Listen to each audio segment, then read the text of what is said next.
senhoras e senhores deste grande parlamento mundial chamado de rede social. Venho a esta tribuna para falar sobre um tema que não apenas preocupa, mas que deve mobilizar a todos nós, um grave risco que paira sobre o mundo e em especial sobre a Europa: o avanço do extremismo de direita.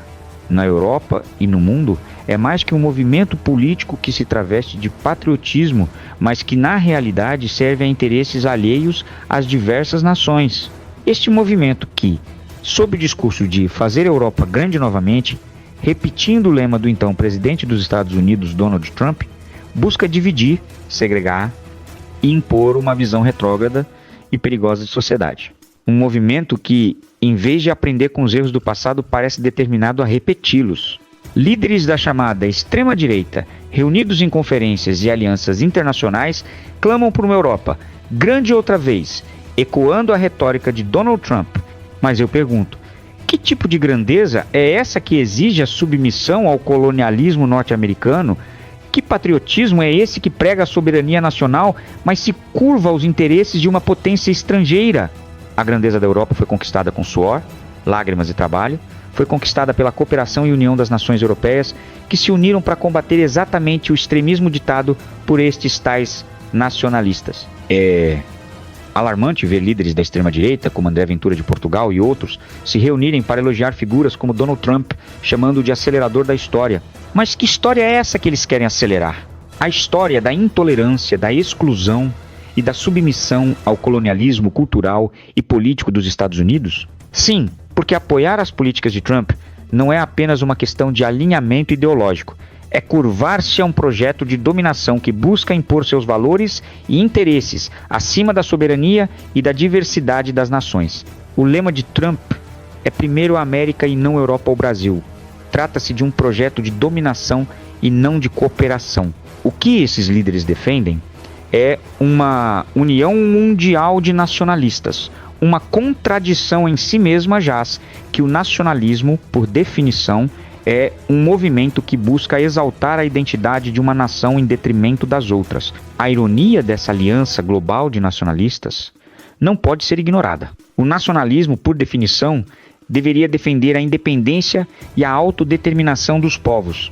No entanto, vemos líderes por todo o mundo se alinhando a uma política ultraconservadora importada dos Estados Unidos, uma política que visa dividir o mundo entre nós e eles, que demoniza imigrantes, que nega a diversidade e que coloca no poder elites que jamais representarão o povo. Como então pode haver uma união global de nacionalistas? A resposta é simples: não pode. Essa suposta união só se sustenta enquanto esses líderes buscam conquistar o poder em seus próprios países. No entanto, uma vez no poder, eles se tornarão agentes de dominação de uma única cultura e nação, traindo os interesses de seus próprios povos. Eles não defendem nenhum país da Europa ou qualquer outra nação. Defendem a submissão a um projeto hegemônico que serve a poucos e oprime muitos. É perturbador observar as semelhanças entre a retórica desses líderes e os horrores do passado. No nazismo, os judeus foram perseguidos como um inimigo comum e imaginário, responsabilizados por todos os males da sociedade.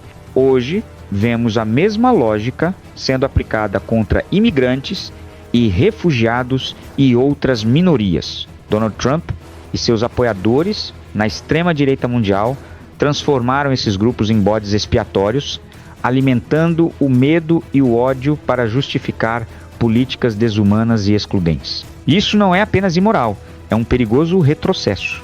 O mundo já viu isso antes. O nazismo precisou construir um inimigo comum, os judeus, para justificar sua política de perseguição e extermínio. Hoje, essa nova extrema-direita segue o mesmo roteiro, apenas trocando os alvos. Agora, são os imigrantes, os refugiados, o medo, a arma que utilizaram no passado e o mesmo usado nos dias de hoje para convencer as pessoas de que precisam ser protegidas de uma ameaça que na realidade não existe. E no centro desse discurso está Donald Trump, um homem que não representa os interesses da Europa, da América, e talvez apenas represente os interesses de uma minoria estadunidense, mas representa bem uma elite que se alimenta da divisão, do medo e do ódio. Sobre estes novos nacionalistas, podemos, sem medo de errar, afirmar que o resultado dessa união global será a submissão a uma cultura estrangeira. Um exemplo disto viveu o Brasil, quando o presidente, antes mesmo de ser eleito, fez continência à bandeira estadunidense. Muitos políticos vinculados a esta extrema-direita no Brasil cobram do atual presidente dos Estados Unidos medidas contra nosso país, não ligando quanto sofrimento possam causar a seu próprio povo. Enquanto estão fora do poder, eles compartilham o inimigo comum e se fortalecem mutuamente. Mas, no momento em que conquistarem o poder em seus respectivos países, verão que sua suposta aliança é insustentável. Nacionalistas não coexistem pacificamente. Eles competem e brigam até mesmo entre si. Eles trairão uns aos outros, pois seu projeto real nunca foi de cooperação, mas de dominação. A dominação é alicerce do nacionalismo. E agora também falam em reconquistar uma Europa cristã. Mas desde quando o cristianismo é um projeto político? O cristianismo ensina a paz, a caridade, a harmonia entre os povos. Jamais foi um instrumento para a imposição de costumes ou para justificar a exclusão do próximo.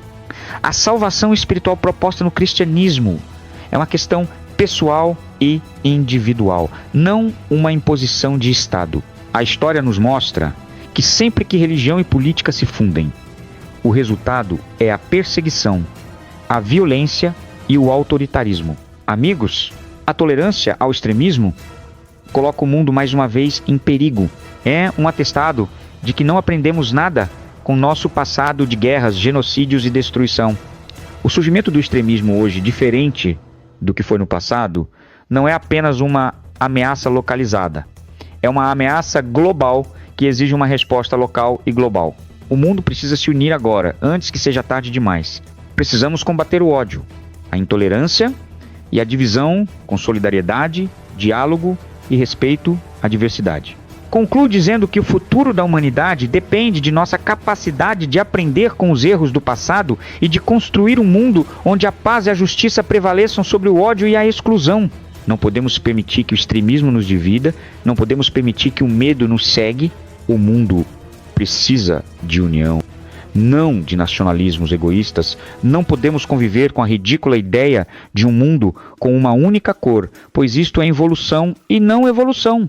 O mundo precisa de esperança, não de discursos de ódio.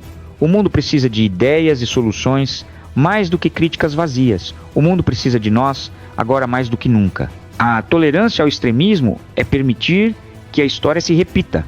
A humanidade já conheceu as consequências do ódio, da xenofobia, da intolerância e do radicalismo, do ridículo discurso da chamada raça superior. Já vivemos guerras devastadoras, porque líderes acreditaram que poderiam definir quem pertence ou não a uma sociedade. Se não nos posicionarmos agora, se não denunciarmos e combatermos com a rigidez das leis esse ressurgimento da cultura da intolerância, estaremos sendo todos cúmplices de futuros assassinatos e genocídios. O mundo precisa se unir contra o extremismo antes que seja tarde demais. A hora é chegada. A hora é já. Muito obrigado.